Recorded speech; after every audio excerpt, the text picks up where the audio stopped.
Cá dos Montes saiu do estúdio e vamos levar até vocês uma temporada de verão muito especial. Depois de umas valentes semanas de confinamento e no momento em que, mais do que nunca, temos a oportunidade de redescobrir o nosso país e a nossa região, propomos um formato diferente para as próximas semanas. Vem connosco recordar o sítio maravilhoso onde vivemos, aqueles cantinhos que guardamos em segredo na nossa região, mas que este ano queremos partilhar convosco. O Douro de les a les, o património, a natureza em estado puro e a magia deste vale encantado. Não prometemos mostrar tudo, mas esperamos abrir o apetite para que nos visitem.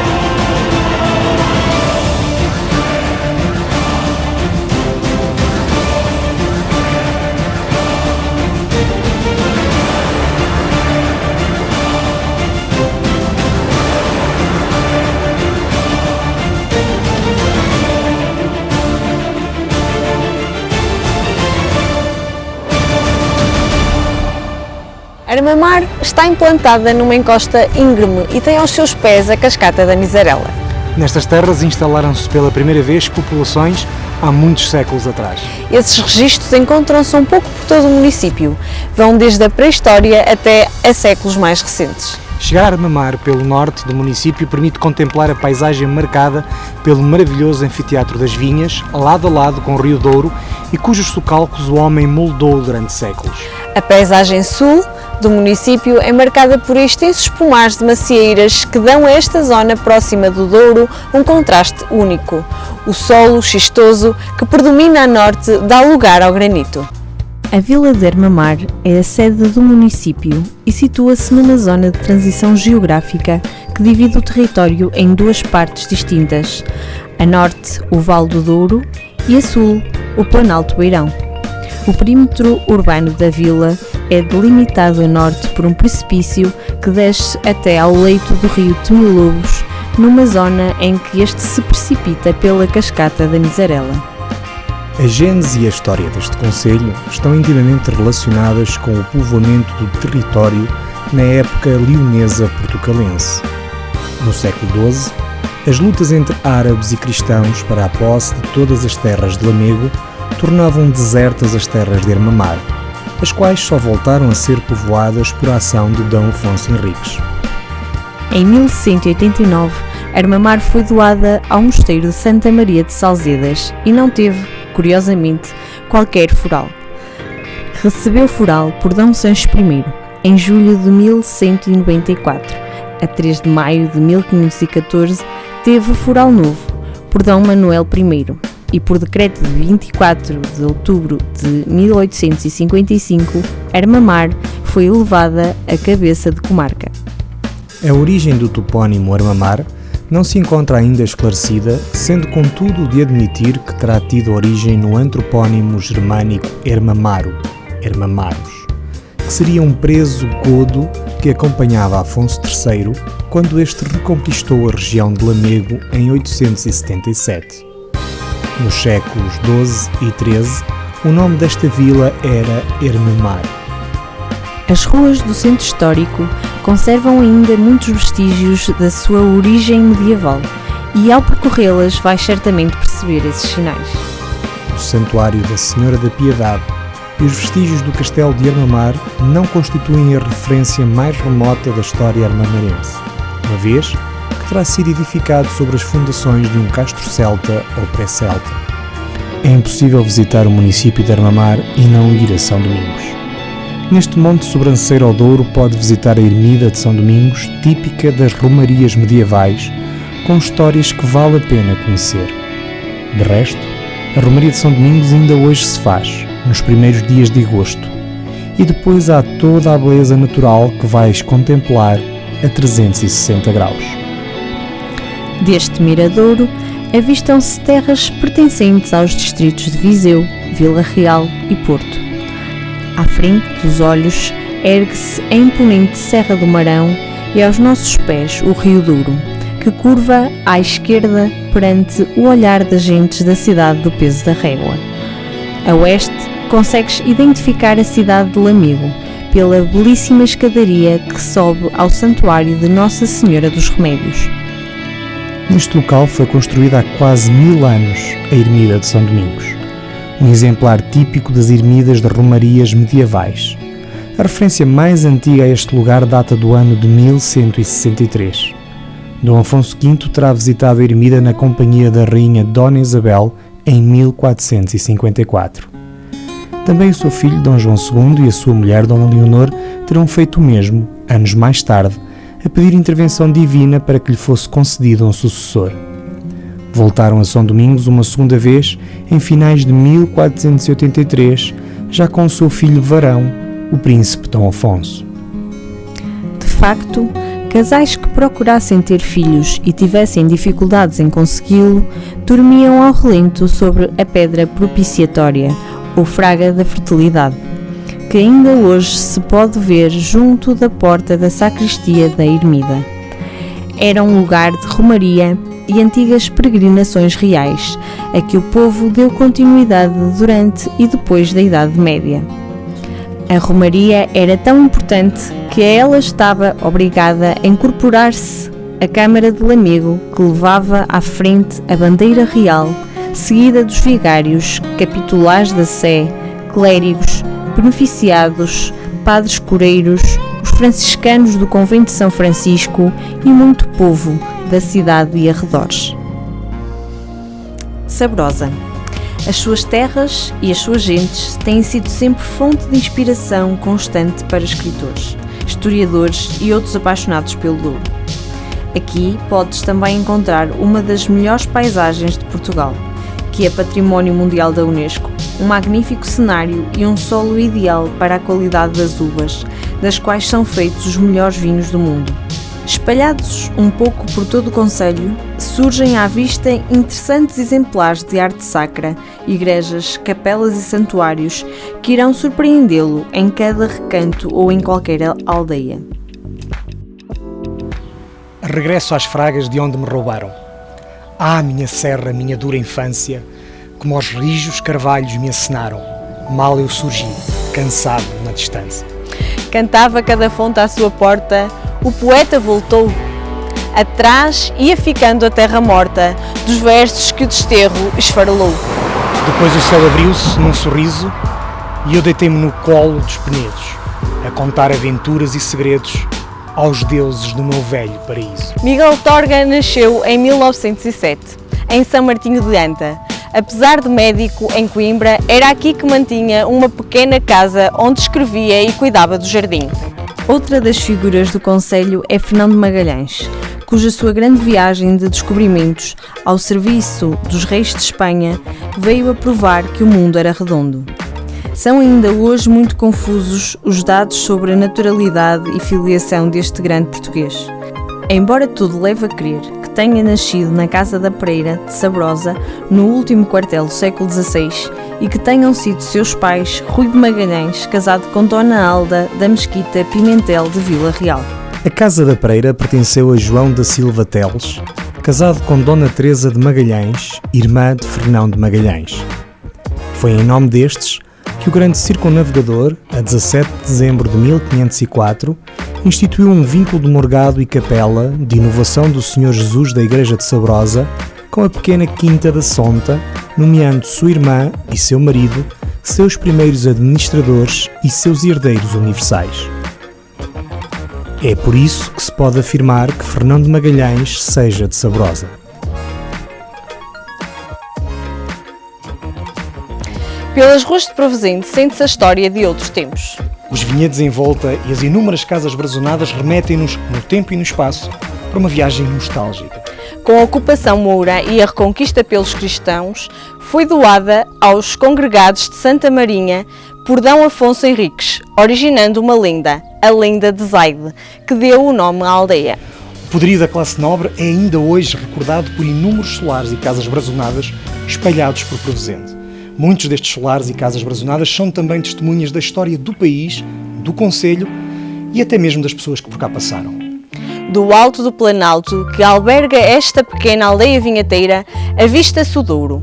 Ao percorrer as ruas, sente-se a riqueza e a influência de outrora. O Festival das Aldeias Vinheteiras do Douro traz a estas paragens todos os anos centenas de visitantes. Provesende é uma aldeia situada no concelho de Sabrosa, na margem norte do Rio Douro, a cerca de 10 km do Pinhão. Localizada no alto de um planalto, tem uma vista esplêndida sobre a região vinheteira mais antiga do mundo. Com a ocupação moura e a reconquista pelos cristãos, foi doada aos congregados de Santa Marinha por D. Afonso Henriques, originando uma lenda, a lenda de Zaide, que deu o nome a Provesende. Nesta aldeia, podemos encontrar vários solares e casas brazonadas, onde se salienta a Casa da Calçada. Num passeio prolongado pelas ruas da aldeia, observam-se os solares em granito e as várias casas nobres que atestam o poder e a riqueza da região. No centro da aldeia, encontra-se a Igreja Matriz e um fontanário, ambos datados do século XVIII. O Plourinho é exibido em memória da autonomia municipal de que a aldeia usufrui e que foi extinta no século XIX. Existe ainda um castro amuralhado em ruínas. O poderio da classe nobre, ainda hoje recordado por inúmeros solares e casas brazonadas espalhadas por Provesende. Muitos destes solares e casas brazonadas são também testemunhas da história do país, do concelho ou até mesmo das pessoas que por lá passaram. O Miradouro de São Cristóvão do Douro, distinguido por Miguel de Torga, situado na estrada de Sabrosa ao Pinhão, à entrada da aldeia de São Cristóvão do Douro, tem uma peculiaridade que o distingue dos demais. É um local de extraordinária panorâmica que resulta da visão magnífica dos chocalcos da paisagem douriense, património da humanidade, mas principalmente devido à perfeita e definida vista do encontro do Rio Pinhão com as águas do Rio Douro. Não é descer de Sabrosa para o Pinhão, estacar em São Cristóvão e abrir a boca de espanto. É assim que Torga descreve o Reino Maravilhoso. A Estrada Municipal 323, que liga Sabrosa ao Pinhão, circunda os vales que ligam o Planalto ao rio.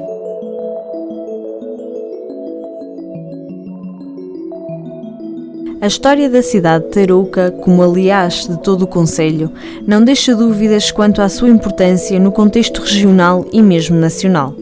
Tarouca teve uma preponderância fora do comum ao longo da Idade Média, com relevo nos alvores da fundação da nacionalidade. Nesse período, Tarouca foi cabeça de um distrito que atingia os rios Paiva e Távora, absorvendo, após o século XI, as terras de Caria. A primeira referência escrita a Tarouca reporta-se ao século VI. Tarouca era, então, uma das 6 paróquias da diocese de Lamego, ocupando uma vasta área que se estendia até o rio Paiva. Em 1057, o seu castelo foi definitivamente conquistado aos mouros por Fernando Magno, rei de Leão.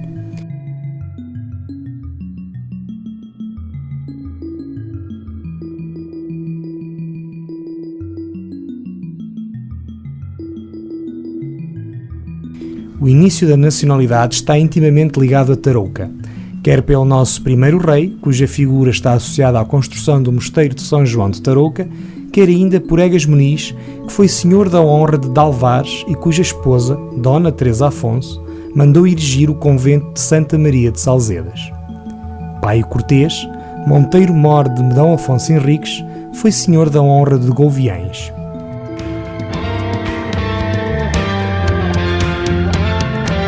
Situada no extremo sul-leste do concelho, dista cerca de 7 km da cidade de Tarouca. São João de Tarouca é formada pelas povoações de Couto, Pinheiro, Vila Chá do Monte e Vilarinho. Em São João de Tarouca implantou-se no século XII o primeiro mosteiro de Cister em Portugal. Chama-se ele de São João de Barosa e também de São João de Mondim, como se lê em documentos da época. D. Afonso Henriques concedeu carta de couto ao mosteiro em 1140 para compensar os frades do auxílio prestado na tomada de Trancoso aos mouros.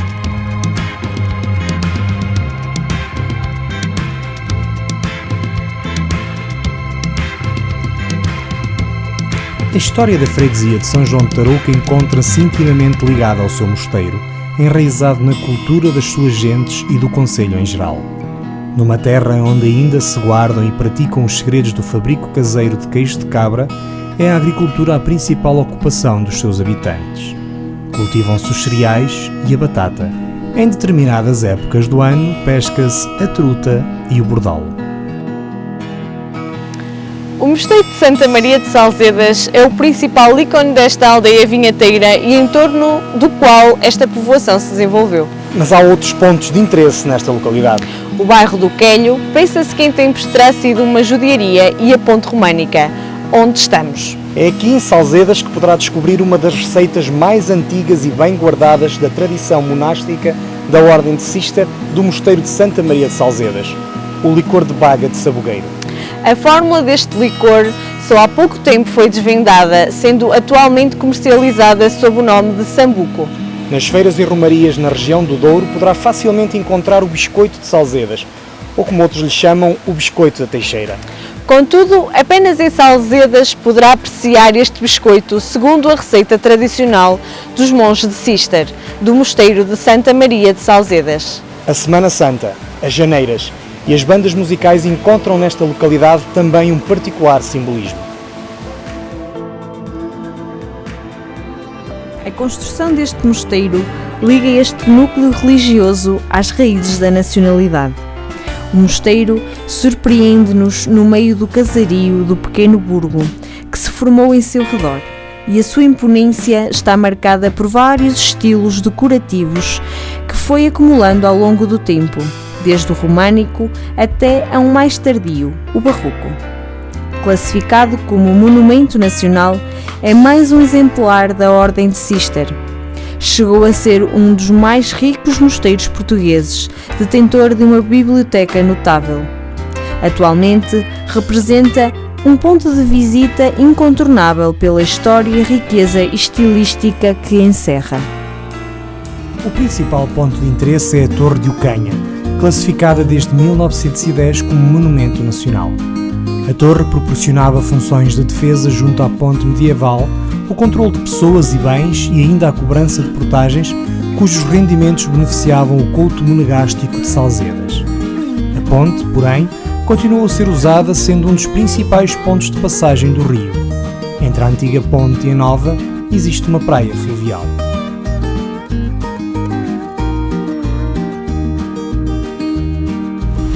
O Concelho de Carrazeda de Anciães distribui-se em 3 grandes espaços, de características bem distintas. Uma planáltica, que se estende na continuação da plataforma de Vila Flor, uma outra virada ao Douro, vincadamente vinheteira, e finalmente uma mancha que se dobra sobre as colinas e se lança em precipícios sobre o Tua, evidenciando então um caráter mais natural e mais selvagem, contribuindo deste modo para a valorização dos recursos do Parque Natural. Os granitos são preponderantes e deram fama ao concelho. Os rios e as ribeiras precipitam-se nos abismos. As aldeias situam-se nas pequenas plataformas abrigadas. O uso do solo é diverso, o clima e o relevo, a altitude e a vegetação existentes permitem identificar as nuances tipificadas da terra fria e da terra quente. Este é um concelho tipicamente rural, onde a agricultura continua a ser a atividade económica preponderante. O vinho do Porto e de mesa, a maçã e o azeite são considerados produtos de grande qualidade e que trazem um rendimento considerável a esta região. E é neste sentido e de modo a divulgar estes produtos que anualmente se organiza a Feira da Maçã, do Vinho e do Azeite. Foi intensa a presença romana no município e da mesma nos chegam as pontes, calçadas, fontes e altares, seguindo-se a fase das paróquias suevas, cuja paróquia ou unidade rural se designou, em Carrazeda, por Pagos ao Neco, situado entre o Pagos Panónias, ao ocidente, e o Pagos Valiarícia, ao oriente. É nesta cronologia alargada, difusa e muitas vezes débil em fontes disponíveis que surge o Castelo de Ancilanes. O Castelo de Anciães situa-se no alto de uma colina próximo de Lavandeira e nele se afirmou, na Idade Média, um centro urbano e reduto defensivo fulcral na defesa transmontana e sentinela do Rio Douro, dado o seu alinhamento com o Castelo de Numão, seu vizinho do outro lado do rio. A aldeia de Foz Tua está intimamente ligada com a história do vinho do Porto, tendo Foz Tua sido um importante cais fluvial, funcionando como ponto de ligação entre a cidade do Porto e a região doriense. Este local começa a perder importância estratégica a partir de finais do século XVIII, quando todo o percurso do Rio Douro se torna navegável e após a destruição da única barreira física, o Caixão da Valeira. Em finais do século XIX, com a inauguração em 1883 do troço da linha do Douro que liga o Pinhão ao Tua, a povoação de Foz Tua volta a animar-se, subsistindo até aos nossos dias como uma das mais importantes estações da linha de caminho de ferro do Douro. A linha do Tua foi uma ligação ferroviária de via estreita que ligava Foz Tua na linha do Douro até à cidade de Bragança, na região portuguesa de Trás-os-Montes. A linha foi construída em duas fases. O troço entre a Foz do Tua e Mirandela foi inaugurado em 1887. A construção dos restantes 73,5 km até Bragança foi adiada por razões financeiras, tendo sido concluído apenas em 1906. Em finais da década de 1980, o governo planeou o encerramento de grande parte das linhas em Portugal, tendo-se iniciado o declínio da única linha ferroviária que atravessava o distrito de Bragança. O Centro Interpretativo do Vale do Tua é um espaço que procura revelar a riqueza natural e histórica de um território que ao longo dos tempos se foi transformando pela ação do homem. A musealização do espaço está dividida em 3 temas principais: o vale, a linha do Tua e a barragem.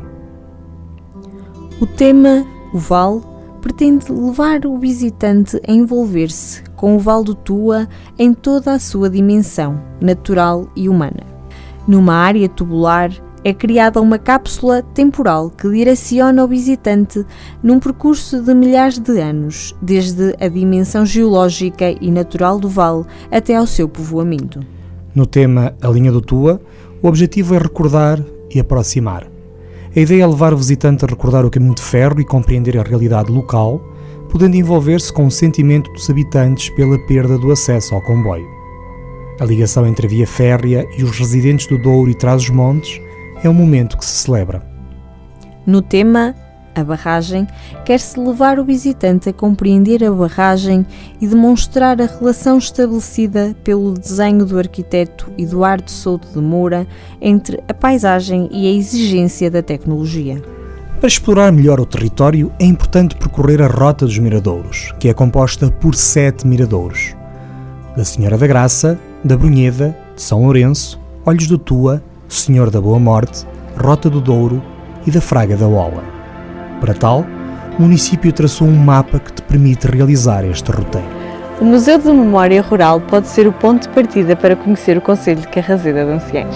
Este espaço, que na verdade são vários espaços espalhados pelo território, oferece um projeto de museologia rural centrado nas temáticas relativas à cultura e ao património imaterial da região doriense e transmontana. Aqui conta-se o que de mais tradicional e genuíno estas terras têm para oferecer. Sobranceiro à Serra de Liumil, que dali dista poucos tiros de perdiz, ergue-se Moimenta da Beira, a uma cota assinalável de altitude, retalhado de vielas e avenidas recentes, e onde graça por todas as juntas um vento puro que no verão reifica a alma e em tempos de maior invernia corta o coiro e faz apetecer os coeirinhos junto de tições. Às rabanadas de vento, no pino de inverno, acrescem as fagulhas de água e cerrados nevoeiros pachorrentos e fuligentes com a repousada segurança de um lago, os quais umidificam os solos e guarnecem as redes vasculares de água viva do subsolo que chocalha aqui, pureja acolá, favorecendo alagoeiros. Trata-se de um povoado muito antigo, relacionado talvez com uma cidade-estado da Lusitânia. Moimenta, tão só Moimenta. Apenas assim se chamava, passando a ser da Beira por comodidade de distinção para com Moimenta do Douro e Moimenta da Serra. O foral atribuído por Paio Vilar em janeiro de 1189 a uma moimenta crê-se ter sido como destinatária a atual Moimenta da Beira.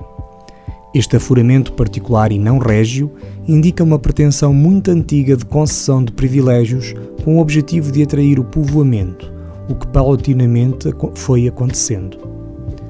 A sua vinculação ao couto de Liumil como freguesia é ancestral e apenas desapareceu com a extinção deste no século XVI.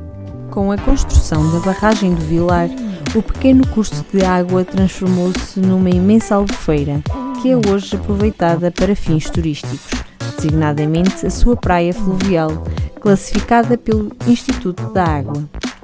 É uma zona de veraneio de excelência.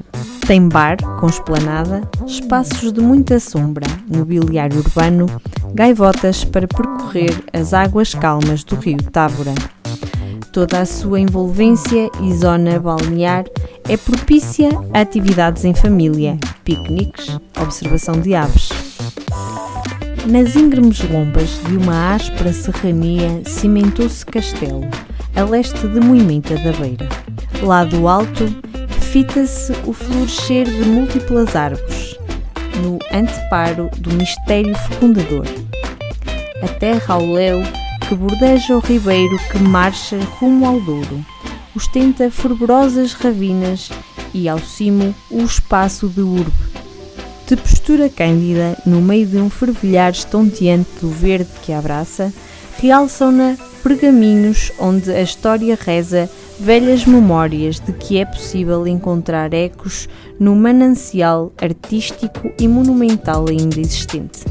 Liumil ressuma as idades da terra e os jeitos de civilizações primitivas e clássicas, visíveis nos dólmenes, restos de estradas romanas, cruzes, alminhas, fundações de castros e de mourarias, pedras de cunhais, eirados, portais, cornijas de antigas casas e capelas, palavras e nomes celtas, romanos, godos, árabes, judeus, recordações do Oriente, do Levante, da Europa Central, do Norte de África.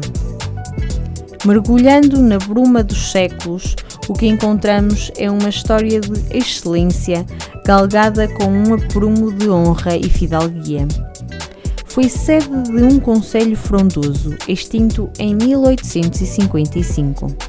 Desde os começos da monarquia portuguesa, que Liumil se divisou a terra de relevo entre os povos que compunham o Bispado de Lamego. Em Moimenta, o Douro encontra-se com as terras de Demo. E com a arte contemporânea de Joana Vasconcelos e Vils. O projeto Wind Art deu às duas torres do Parque Eólico da Serra de Liumil um atrativo diferente. Estas são duas das maiores obras de arte contemporânea do mundo, pelo menos em altura. Os artistas projetaram e desenharam os elementos que revestem duas torres eólicas com cerca de 100 metros de altura e 50 metros de envergadura, num total de 150 metros. Além do riquíssimo património histórico que atravessa praticamente toda a nossa história, Moimenta da Beira é também um símbolo de arte contemporânea. Um território que pode ser do Demo, mas que é também um vasto paraíso.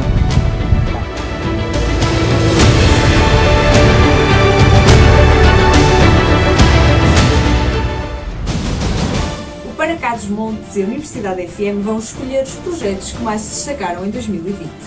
Isto num ano que foi absurdamente atípico. O motivo já todos o sabemos. Ainda assim achamos que houve coisas boas em 2020. Escolhemos algumas dessas ideias e projetos. Não conseguimos identificar tudo o que de bom se passou na região este ano. Mas temos a certeza que apesar da situação de pandemia que vivemos, houve muitas coisas boas.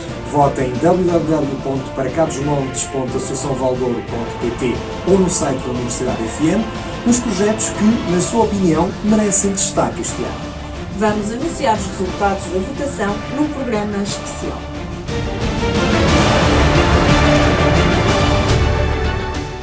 Vila Nova de Foscoa é uma pacata localidade onde se esconde um dos tesouros mais bem guardados do país. Dificilmente se passa aqui por acaso. É preciso mesmo querer cá vir e vale muito a pena. Se vale!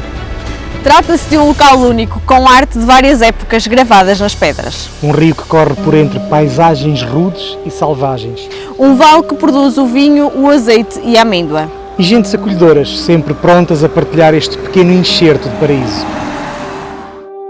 Nas suas raízes, Vila Nova de Foscoa encontra o homem paleolítico, que, com modestos artefactos, vincou na dureza do xisto ambições e projetos do seu universo espiritual e material, fazendo deste santuário o maior museu de arte rupestre ao ar livre, hoje património da humanidade.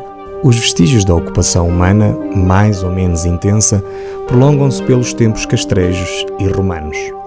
Os escassos testemunhos do período suevo-visigótico e árabe garantem, contudo, a continuidade dos núcleos populacionais. Contrariando as vicissitudes próprias das terras fronteiriças nestas paragens, a vida comunitária revelou-se regular e contínua a partir do século X. Não obstante, os 8 pelourinhos que resistem desde então na área do atual concelho testemunham a autonomia municipal e são o símbolo da ancestral vida comunitária na região. Elevada à categoria de cidade em 12 de julho de 1997, visitar Vila Nova de Foscoa é redescobrir a nossa história. É acompanhar o processo milenar que desvenda o património artístico e cultural em complementariedade com a rusticidade e a beleza paisagística que a região encerra e que merece a sua fruição. Ao nome de Foscoa anda hoje associada à descoberta nos vales dos rios Coa e Douro de um elevado número de gravuras rupestres do Paleolítico Superior. É verdade que as gravuras sempre foram vistas pelos pastores e pelos moleiros, deixando alguns destes as suas próprias criações ao lado dos que os antecederam em cerca de 200 séculos ou mais. Foi, no entanto, em 1995 que, na sequência de trabalhos arqueológicos encomendados para a construção da barragem do Coa, que se oficializou a descoberta das gravuras. Declarada a suspensão da barragem pelo governo que acedeu ao poder em outubro de 1995, em breve, o Vale do Coa, com diversos sítios, entretanto identificados ao longo de 17 km, recebia a classificação de Monumento Nacional. Considera-se que o castelo, de Castelo Melhor, tenha sido erguido entre os séculos IX e X, no denominado período leonês.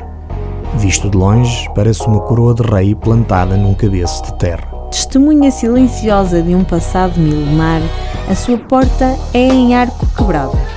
No interior do castelo pode ser vista uma cisterna.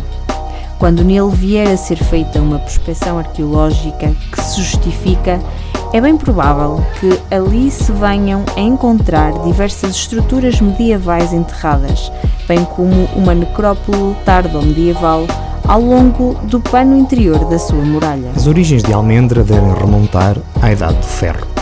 O que é hoje a área envolvente da Igreja Matriz deve ter-se constituído como núcleo fortificado no primeiro milénio antes de Cristo. Numa área para norte da mesma igreja, no denominado Chão do Morgado, consta ali ter existido um castelo ou fortificação, que muitos dizem ser medieval ou tardo-medieval. Conhecida também como Igreja de Nossa Senhora dos Anjos, foi construída no terceiro quartel do século XVI, estando a obra de reedificação concluída possivelmente em 1565, embora haja referências documentais da existência de um templo em Almendra por volta de 1320. O Castelo de Numão pertencia, juntamente com outros, a Dona Châmua Rodrigues, que o doou ao convento de Guimarães através de sua tia, a Condessa Madonna. Deve, entretanto, ter sido ocupado pelos mouros, pois, segundo alguns, Numão terá sido reconquistado por Fernando I, o Magno de Leão, em 1055. A sua planta é de configuração irregular e quase não apresenta ameias. Possui 3 portas, a do Poente, a do Arco e a de São Pedro, torre de homenagem e mais 4 torres. O Pocinho é também a atual estação terminal da linha do Douro. Este importante eixo ferroviário já ligou o Porto à Europa por Salamanca e tem ganho nos últimos anos uma nova vida devido ao interesse que o Douro tem despertado no mercado turístico. Trata-se de uma das únicas linhas ferroviárias que liga numa viagem 3 sítios classificados pela Unesco. Aqui começa o Douro, mas também o Marão. Começa o Douro porque os primeiros marcos pombalinos que demarcaram a região foram colocados naquele que é hoje o concelho de Mesão Frio, em 1758. 2 deles encontram-se disponíveis ao público no Lugar do Mártir, em Vila Marim, e no Lugar de Cidadelho, no Hotel Douro Scala. E começa o Marão, bem aqui atrás de nós, imponente e fresquinho. A Vila de Mesão Frio é também ela um museu ao ar livre, com um vasto património arquitetónico.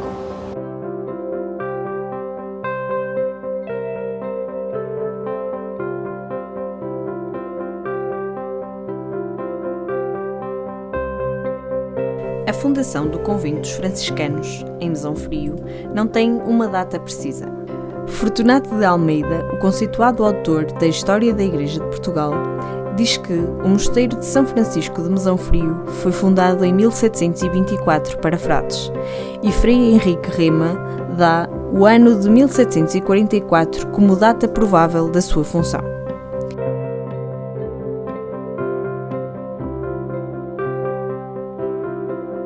É muito possível que o edifício para alojar os frades franciscanos tivesse começado a ser edificado em 1724 e que o seu acabamento se tornasse um facto apenas 20 anos depois.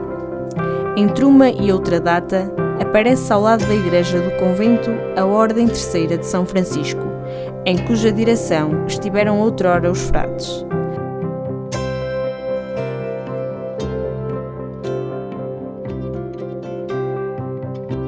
No interior dos claustros do convento, podem ver-se umas escadas subterrâneas que vão dar a um túnel. O povo, sempre de imaginação fértil, criou a lenda de que nesse túnel subterrâneo existe um caminho por onde os mouros atravessam o Douro em direção ao convento do Parru.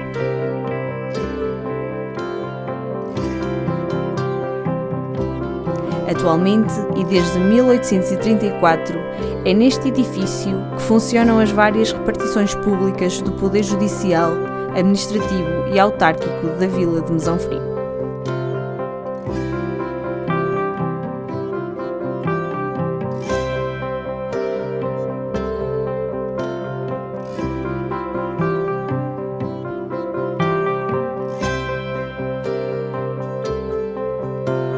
Situado na praça que tem o seu nome, foi o primeiro símbolo de poder local, remontando à época dos romanos. O pelourinho é constituído por uma plataforma com 3 degraus, pela base octogonal, pela coluna e pelo remate com 4 argolas ao alto, formando uma cruz.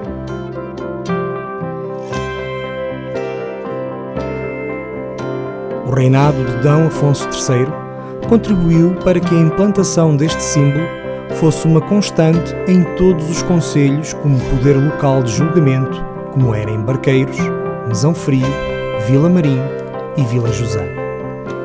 A partir do século XVI, serviam essencialmente para a fixação de editais. Foi classificado imóvel de interesse público em 1993.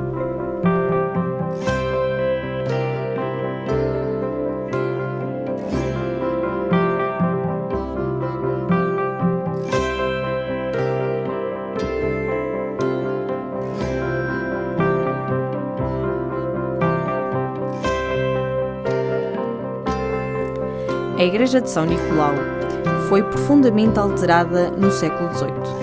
Diz-se que é um templo de raiz românica, mas mesmo a versão de que o primitivo templo foi fundado pela Rainha Dona Mafalda carece de testemunhos documentados que legitimem a sua antiguidade.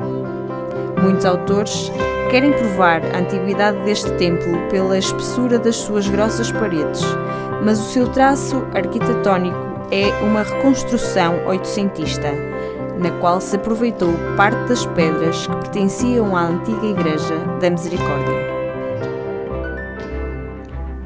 Os primordiais habitantes construíram as muralhas do castro para se poderem defender das invasões levadas a cabo por parte das tropas inimigas.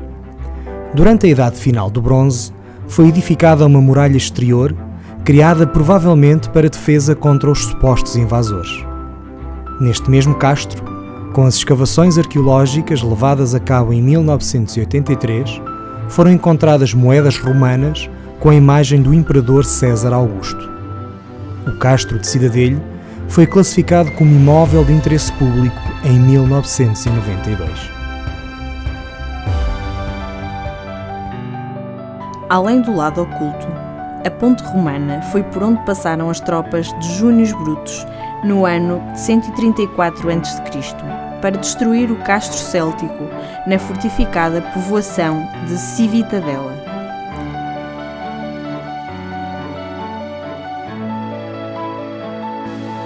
Já a ponte de Cavalar era por onde passavam os passageiros da província do Minho para a província de Trás-os-Montes, a partir de 1886, data provável da sua construção. Foi também a partir desta ponte que as demarcações pombalinas foram feitas. Em Freixo de Espada à Cinta é tudo pequeno, a parecer a quase uma maqueta para quem vai com os olhos habituados às cidades grandes, mas arrumado e mimoso. Em redor, tudo montanhas verdes. Percorrer a terra é um passeio por ruas estreitas e casas modestas, com flores à porta e as janelas manuelinas que a fazem reclamar-se a vila mais manuelina de Portugal. É no centro da vila que encontramos o famoso Freixo com uma espada à sua cinta. Conta a lenda que um cristão sozinho, perseguido pelos mouros, estava tão assustado e sem proteção que viu a sua solução em se esconder atrás do grande freixo que encontrara. Colocou a sua espada pendurada na árvore e camuflou-se entre os seus ramos. Quando os mouros se aperceberam que a imponente árvore tinha uma espada à sua cinta, fugiram, assustados, poupando a vida do cristão. Outra das lendas que corre fala de um nobre chamado Espada-Cinta, que depois de uma dolorosa batalha com os mouros, pendurou a sua espada no freixo e encostou-se a descansar. Mais tarde, a população começou a afirmar o freixo do Espada-Cinta. São várias as lendas que tentam justificar o nome desta vila, mas o mais importante é que é em Freixo que podemos encontrar alguns dos locais mais bonitos de Portugal. De arquitetura jurisdicional manuelina, o pelourinho de Freixo de Espada à Cinta assenta no meio de 3 degraus simétricos e tem na parte inferior da coluna uma cinta móvel de ferro, podendo assim colocar-se à altura de qualquer pessoa. No capitel tem os brasões manuelinos e da vila, cabeças, caras e bustos um pouco gastos pela ação do tempo. Do meio, saem cruzados 4 braços de ferro curvos nas pontas e terminados em cabeças de serpente de cujos olhos pendem argolas. O remate piramidal é sem esfera. É considerado o pelourinho mais belo do distrito de Bragança.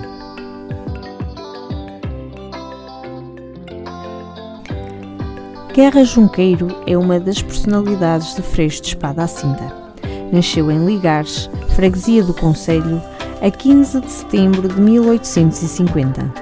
Estudou os preparatórios em Bragança, matriculando-se em 1866 no curso de Teologia da Universidade de Coimbra. Compreendendo que não tinha vocação para a vida religiosa, 2 anos depois transferiu-se para o curso de Direito.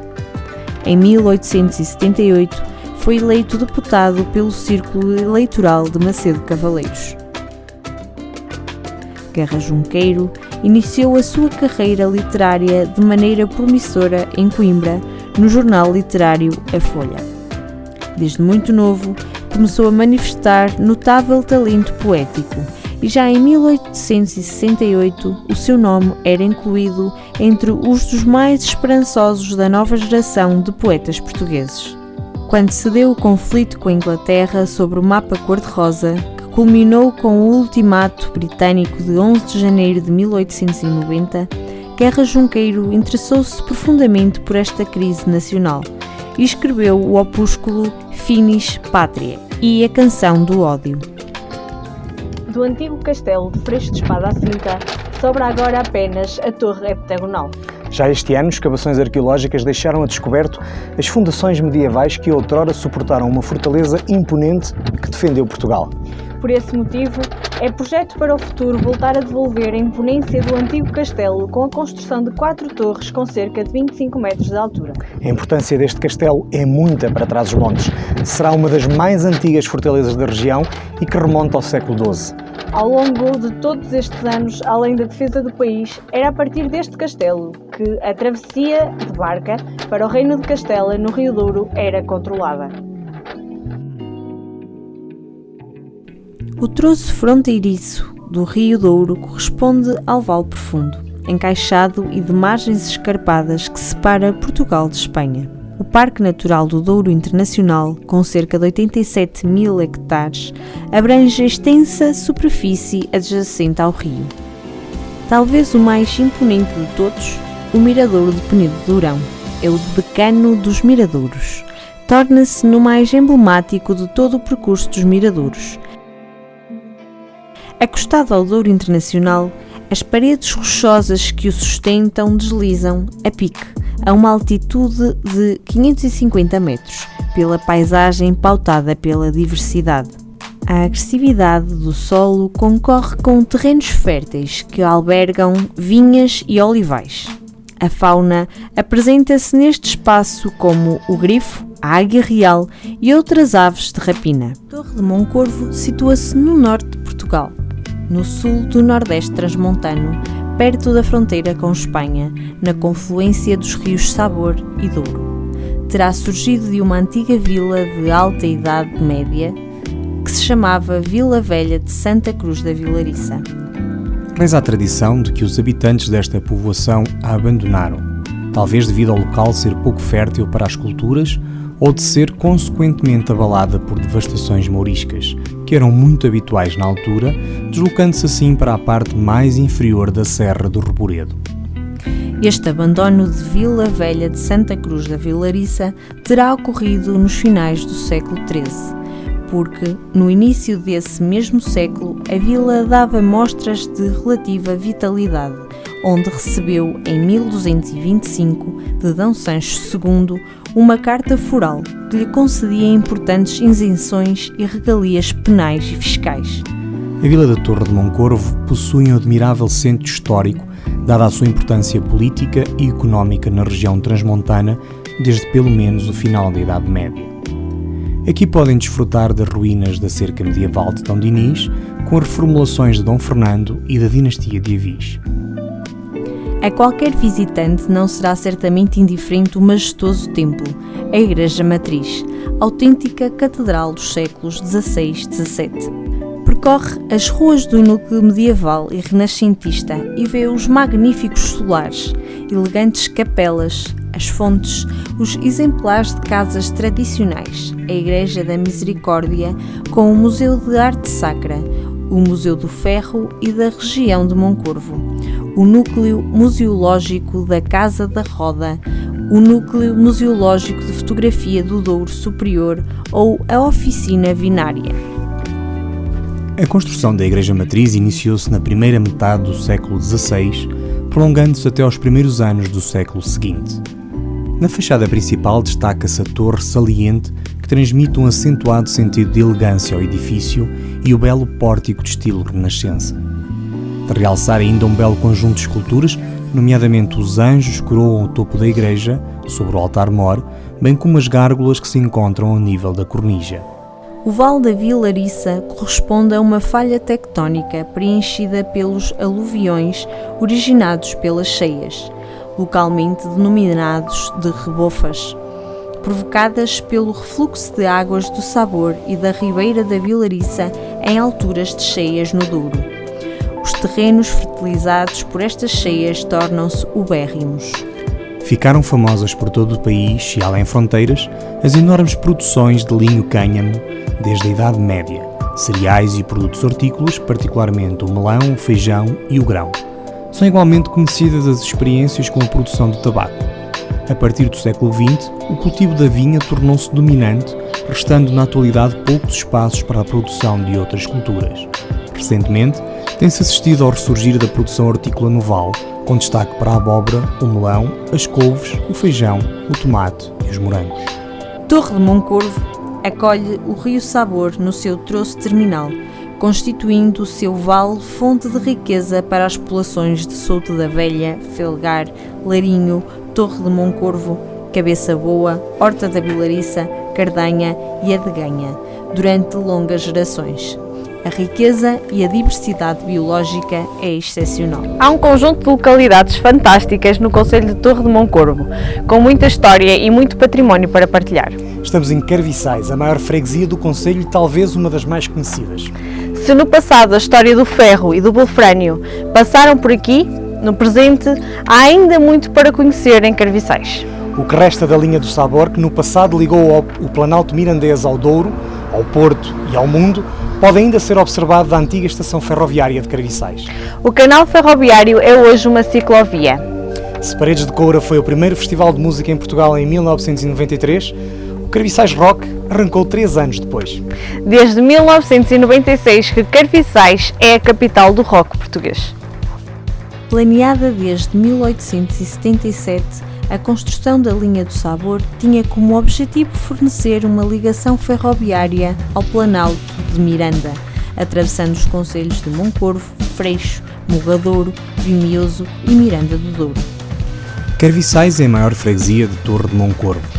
Conta a lenda que o aparecimento da freguesia anda relacionado com a inexistência de albergues na Estrada Real que ia das Beiras a Miranda do Douro.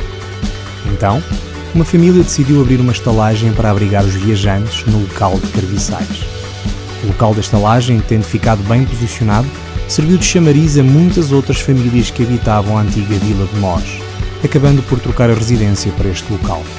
Foi com Dom Sancho I que Carviçais passou a ser freguesia. Quem quiser conhecer melhor de Taboaço pode ir vê-la de um sítio alto e tem 2 miradouros de privilégio para o fazer. O Miradouro da Fraga do Tostão, ou de Nossa Senhora da Conceição, ao lado da estrada que sobe para Chavães, ou o Miradouro do Monte da Escrita, na estrada que sobe para Val de Figueira. A vila descobre-se inteira, lá do alto, estendida sobre os cimos do Calvário, do terreiro da igreja ou do arrabalde de São Vicente, numa moderna malha urbana que se encostou à serra. A viagem pode começar pelo sítio do Calvário. Este espaço, sombreado por cedros de grande porte, percorrido por pequenos caminhos, recebeu a designação de Parque Abel Botelho. É um agradável lugar de passeio e dele pode ver-se, como de uma varanda, a sucessão das montanhas do Alto Douro e de Trás-os-Montes. Na igreja matriz, de origem românica, interessa reparar na sua fachada, na torre de 2 sinos e no riquíssimo retábulo barroco da Capela Mor.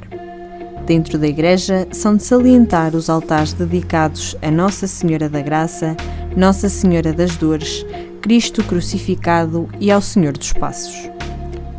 O Largo do Dr. Albano Sousa, um arejado espaço propício ao convívio, é também polo de articulação de imensa gente e do tráfego automóvel entre as principais artérias da vila. No gaveto entre a Rua Costa da Fonte e a Rua Gomes Mota, um harmonioso solar setecentista de província mostra a delicadeza dos lavouros barrocos nas janelas de avental. Pela Rua de São Vicente até à Travessa das Ameixoeiras, onde se pode ver, quase ao dobrar da esquina, a casa onde nasceu o diplomata e escritor Abel Botelho, figura notável de Taboaço. A casa, muito alterada pelo tempo, mostra, como resíduos de arquitetura setecentista, a moldura das portas e de 2 janelas de avental. Localizado no centro histórico da Vila de Taboaço, o Museu Abel Botelho é um espaço de divulgação e difusão da cultura taboacense e douriense. A recuperação deste edifício consistiu na reforma e restauro de um imóvel parcialmente em ruína, preservando a sua fachada original. Do Largo do Terreiro sobe-se pela Rua da Calçada até ao adro da igreja, pelo Largo 5 de Outubro, e daqui corta-se à esquerda pela Rua Conde Ferreira até ao Jardim Conde Ferreira. Num ambiente de grande tranquilidade, podemos visitar o Museu do Imaginário Douriense. Inaugurado em janeiro de 2009, foi o primeiro dos núcleos museológicos que o Museu do Douro tem na região de Marcada do Douro. Rijo Max é o nome dado pelo seu construtor ao exemplar de relojoaria mais completo, complexo, exótico e insólito que se conhece. O seu construtor levou mais de 28 anos a dar corpo ao seu extraordinário invento, que tem deixado perplexos técnicos estrangeiros que se deslocam a Taboaço para observarem tão misteriosa máquina de fazer inveja aos mais credenciados especialistas suíços. Conta-se que perto da povoação de Barcos existiu, nos primórdios da nacionalidade, um castelo medieval que terá sido construído pelo donatário da terra para a defesa das investidas mouriscas. foi sede de concelho entre 1263 e 1855, integrando as freguesias de Adurigo, Barcos, Santa Leocádia e Santo Adrião. A aldeia vinheteira de Barcos é de longínqua ocupação. Prova disso mesmo é o Santuário de Nossa Senhora do Sabroso, que assenta em local de vestígios de ocupação castreja. É de raiz medieval e classificado como imóvel de interesse público. A Quinta da Senhora do Convento circunda o rio Távora, afluente do Rio Douro, sendo que o Mosteiro de Cister de São Pedro das Águias está na origem desta quinta. O Convento de São Pedro das Águias situa-se na Quinta do Convento, integrado numa exploração agrícola privada. Este convento veio a ser construído para substituir o antigo mosteiro de São Pedro das Águias, procurando, na altura, melhores condições de subsistência. A princesa Ardínia, filha do rei Alboazã, viveu no século X, altura em que Lamego se encontrava sob domínio árabe e pagava tributo ao califado de Córdoba. Ardínia apaixonou-se por Dom Tedon, um jovem cavaleiro cristão que, por o ser, já era impedimento ao seu amor. Assim, fugiu do domínio de seu pai e veio refugiar-se no convento de São Pedro das Águias, onde se converteu, com a ajuda do velho ermita Frei Gelásio, ao cristianismo. Perseguida pelo pai, Ardínia viria a morrer às suas mãos, pois a ira do rei Mouro levou-o a degolar a filha e derramar o seu sangue junto ao rio Távora, ali mesmo, ao pé do convento, onde se havia convertido e jurado amor eterno a Dom Tedon. Diz o povo que ainda hoje há quem ouça o choro da jovem princesa, junto ao rio, e que as águas do rio ainda ficam vermelhas, tingidas pelo sangue da princesa convertida.